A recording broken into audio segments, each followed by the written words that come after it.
নমস্কার বন্ধুরা, বন্দনা রান্নাঘরে আপনাদেরকে স্বাগত জানাই। আজ আমি আপনাদের সাথে আলুর খাস্তা কচুরি তৈরির রেসিপি শেয়ার করছি। সকালবেলা জলখাবারে বা বিকেলবেলা টিফিন হিসাবে বা স্ন্যাক্স হিসাবে এটা আপনারা তৈরি করতে পারেন। খুবই খাস্তা আর মুখরোচক খেতে হয়। আর বন্ধুরা, এই আলুর খাস্তা কচুরি তৈরি করা কিন্তু খুবই সহজ। কম সময়ের মধ্যে ঝটপট এটা আপনারা বানিয়ে ফেলতে পারবেন কোনো রকম ঝামেলা ছাড়াই। আর বাড়িতে যদি অতিথি আসে তখন আপনারা গরম গরম আলুর খাস্তা কচুরি তৈরি করে পরিবেশন করতে পারেন। আর এটা খাবার পর প্রত্যেকেই আপনার খুবই প্রশংসা করবে। তাহলে বন্ধুরা, আর দেরি না করে আজকে রেসিপিটা শুরু করা যাক। আর আপনারা যদি আমার চ্যানেলে নতুন এসে থাকেন তাহলে চ্যানেলটা সাবস্ক্রাইব করার জন্য অনুরোধ রইল। আলুর খাস্তা কচুরি তৈরি করার জন্য আমি এখানে প্রথমে ময়দা মেখে নেব। আমি এইখানে নিয়েছি 2 কাপ ময়দা, ওজনে মাপ হবে 400 গ্রাম। এবার আমি ময়দার মধ্যে দিয়ে দিচ্ছি লবণ স্বাদ অনুযায়ী দিয়েছি। এরপর দিয়ে দিলাম হাফ চামচের মতো চিনিটা খুব বেশি দেবেন না, অল্প করে দিতে হবে। এরপর দিয়ে দিচ্ছি ছোট চামচের হাফ চামচের মতো কালো জিরে। এবার আমি ময়দার মধ্যে দিয়ে দিচ্ছি পরিমাণ মতো সাদা তেল বা রিফাইন্ড অয়েল। তেলটা এখানে একটু বেশি পরিমাণেই দিতে হবে। এবার আমি সব কিছুকে ভালো করে ময়দার সাথে মিশিয়ে নিচ্ছি। আর একটু ভালো করে মিশিয়ে নিতে হবে যাতে তেলটা ময়দার সাথে ভালোভাবে মিশে যায়। আর ময়দার মধ্যে তেলের পরিমাণটা ঠিক হয়েছে কিনা সেটাও আমি আপনাদেরকে দেখিয়ে দিচ্ছি। কিছুটা পরিমাণ ময়দা হাতের মধ্যে নিয়ে এইভাবে যদি চাপ দেন তখন দেখবেন একটা ডেলা আকারে তৈরি হয়ে যাচ্ছে। এই রকম যদি তৈরি হয় তাহলেই বুঝতে হবে যে ময়দার মধ্যে তেলের পরিমাণটা ঠিক হয়েছে। আর যদি এই রকম তৈরি না হয় তখন আরও একটু তেল এইখানে আপনারা দিয়ে দেবেন। তো দেখুন বন্ধুরা, আমি সব কিছুকে ভালো করে ময়দার সাথে মিশিয়ে নিয়েছি। এটা এখন আমার তৈরি। এবার জল দিয়ে ময়দাটাকে মেখে নেব। বাড়িতে রুটি, পরোটা এইসব তৈরি করার সময় যেমনভাবে আমরা ময়দা মাখি ঠিক সেই রকমভাবেই মেখে নিতে হবে। খুব বেশি শক্ত নয়, আবার খুব বেশি নরম নয়। তো দেখুন বন্ধুরা, ময়দার ডোটা আমার তৈরি করা হয়ে গেছে। আর দেখে বুঝতে পারছেন খুব বেশি শক্ত করে কিন্তু আমি মাখিনি, একটু নরম করেই মেখেছি। এবার এই ময়দার ডোটাকে আমি ঢাকা দিয়ে রেস্টে রেখে দিচ্ছি। এইবার আমি আলুর খাস্তা কচুরির পুরটা তৈরি করব। তার জন্য গ্যাসের মধ্যে একটা কড়া গরম হতে বসিয়ে দিয়েছিলাম। কড়াটাকে খুব ভালো করে আমি গরম করে নিয়েছি। এবার কড়ার মধ্যে আমি দিয়ে দিচ্ছি 2 চামচ সাদা তেল। তেলটাকে ভালো করে গরম করে নিয়েছি। এবার তেলের মধ্যে দিয়ে দিচ্ছি ছোট চামচের হাফ চামচের মতো গোটা জিরে। আর এরপর দিয়ে দিলাম মাঝারি সাইজের 2টো পেঁয়াজ কুচি। পেঁয়াজটাকে এইরকম লম্বা লম্বা করে আমি কেটেছি। এইবার এই পেঁয়াজটাকে আমি খুব ভালো করে ভেজে নেব। পেঁয়াজের বেরেস্তা তৈরি করার সময় যেমন লাল করে ভাজা হয় ঠিক সেই রকমভাবেই এখানে পেঁয়াজটাকে ভেজে নিতে হবে। তো দেখুন বন্ধুরা, পেঁয়াজটা ভাজা হয়ে গেছে। এবার আমি এর মধ্যে দিয়ে দিচ্ছি 2টো কাঁচা লঙ্কা কুচি। এরপর দিয়ে দিচ্ছি সামান্য পরিমাণ হলুদের গুঁড়ো। আর এরপর দিয়ে দিচ্ছি চিলি ফ্লেক্স। আমি এখানে চিলি ফ্লেক্স দিয়েছি, আপনাদের কাছে যদি না থাকে তখন আপনারা এখানে লঙ্কার গুঁড়ো ব্যবহার করবেন। আর আপনারা যতটা ঝাল খেতে পছন্দ করেন সেই অনুযায়ী এখানে চিলি ফ্লেক্সটা দিয়ে দেবেন।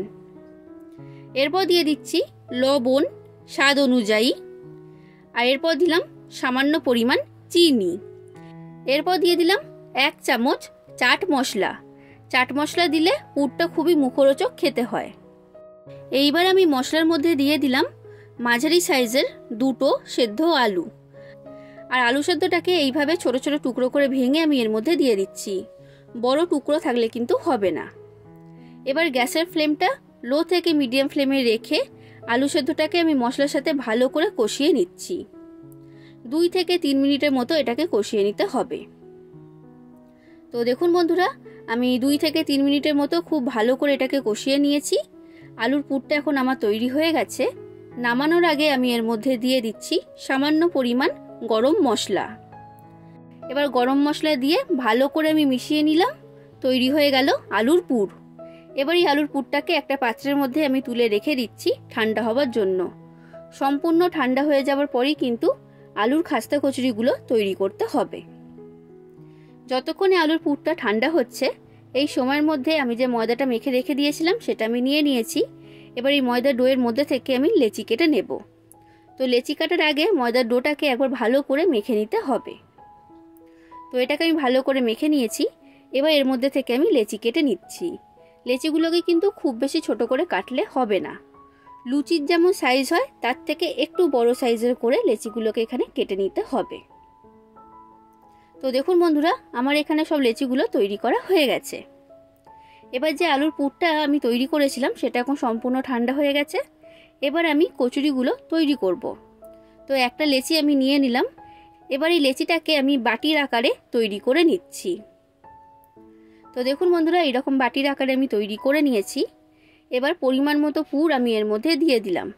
খুব বেশি পুর চেপে চেপে এর মধ্যে দেবেন না, তখন কিন্তু কচুরিগুলো ফেটে যাবে। তাই পরিমাণ বুঝেই পুরটা এখানে দিতে হবে। তো আমি পুরটা দিয়ে দিয়েছি। এবার মুখটাকে ভালো করে বন্ধ করে দিলাম। আর মুখটা কিন্তু ভালোভাবে চেপে চেপে বন্ধ করবেন, না হলে কিন্তু কচুরিগুলো ভাজার সময় খুলে যাবে। তো দেখুন বন্ধুরা, এইভাবে হাত দিয়ে চেপে চেপে কচুরিটাকে আমি তৈরি করে নিলাম। এটা বেলার প্রয়োজন নেই, হাত দিয়ে চেপেই এটাকে বড় করে নিতে হবে। তো দেখুন বন্ধুরা, এটা আমার তৈরি করা হয়ে গেছে। ঠিক একই রকমভাবে আমি আপনাদেরকে আরও একটা তৈরি করে দেখাচ্ছি। বন্ধুরা, আপনারা বাড়িতে অবশ্যই একবার আলুর খাস্তা কচুরি তৈরি করবেন। খুবই খাস্তা আর মুখরোচক খেতে হয়, না বানিয়ে খেলে আপনারা বুঝতেই পারবেন না। আর একদম সহজ রেসিপি, যখনই ইচ্ছা হবে তখনই আপনারা এটা বানিয়ে ফেলতে পারবেন। আর রেসিপিটা যদি আপনাদের ভালো লাগে তাহলে অবশ্যই লাইক করে দেবেন, যতটা সম্ভব ততটা শেয়ার করে দেবেন, কমেন্ট করে জানাবেন কেমন লেগেছে রেসিপিটা। আর চ্যানেলটা যদি এখনও পর্যন্ত সাবস্ক্রাইব না করে থাকেন তাহলে অবশ্যই আমার চ্যানেলটাকে সাবস্ক্রাইব করে দেবেন। তো দেখুন বন্ধুরা, আমি এখানে সব আলুর খাস্তা কচুরিগুলো তৈরি করে নিয়েছি। এবার এইগুলোকে আমি ভেজে নেব। তার জন্য গ্যাসের মধ্যে একটা কড়াইতে সাদা তেল গরম হতে বসিয়ে দিয়েছি। তেলটাকে এখানে খুব বেশি গরম করলে হবে না, তেলটা হালকা গরম হবে। এই সময় কিন্তু কচুরিগুলো তেলের মধ্যে দিয়ে দিতে হবে। দেখে বুঝতেই পাচ্ছেন তেলটা কিন্তু খুব বেশি গরম হয়নি। এবার যে কটা কচুরি কড়ার মধ্যে ধরেছে আমি দিয়ে দিয়েছি। এবার গ্যাসের ফ্লেমটা লো ফ্লেমে রেখে কচুরিগুলোকে ভেজে নিতে হবে। লো ফ্লেমে রেখে ভাজলে কচুরিগুলো খুবই খাস্তা তৈরি হবে, আর অনেকক্ষণ পর্যন্ত কচুরিগুলো খাস্তেই থাকবে।